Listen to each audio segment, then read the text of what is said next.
Hey, this is Torah in 2 minutes-ish, and it's autumn, and the leaves change, and in autumn you're reminded of the fact that we've been in pandemic mode since spring, and on some varying levels of lockdown, and it reminds me of, conveniently enough, this week's Torah portion. Noah, Noah, that was the first lockdown. They were locked in that ark for, if you do all the math, just about a year. A year they were locked in, and they must have gotten on each other's nerves. So, however rough our situation has been, one, we can look at Noah and know that it was worse. And the other thing is, we can be reminded of the sages who are critical of Noah. Even though it says that Noah was an ish tzaddik b'dorotav, he was a blameless man in his time, et Elohim italech Noach, that Noah walked with God.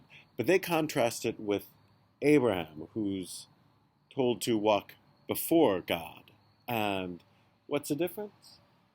As Abraham sets out, he's supposed to be a blessing to kol mishpachot adama, to all the families of the earth. And Noah, he looks after his own family. He does a good job of looking after his own family, it seems, but when God says, I'm going to destroy the world, there's no argument. There's no argument back. Noah follows orders and looks after himself. And Abraham does more. Abraham looks out for others. He looks out for others whether he agrees with them or not, whether he thinks they're good people or not. He goes out of his way to argue for the well-being of other people. That's the difference. Noah, the sage says that tzaddikim pelts. He's a tzaddik, but in a fur coat, meaning that when it's cold out, he makes sure he's warm, but he is not building a fire for others to keep warm. What we're asked to do is to be more like Abraham. It's to look after others. You know how you do that? It's a pandemic. You wear a mask when you're out, whenever you're near others. You take care to socially distance from others.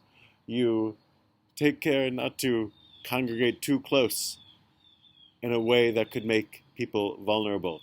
This is how we become more like what God asks us to be, like Abraham, and less like the failed experiment of the guy who saves himself but isn't interested in saving others, like Noah. He was on lockdown too, and we're not sure what he learned from that lockdown. We should learn a lot from ours about how we're supposed to act in this world. Shabbat Shalom.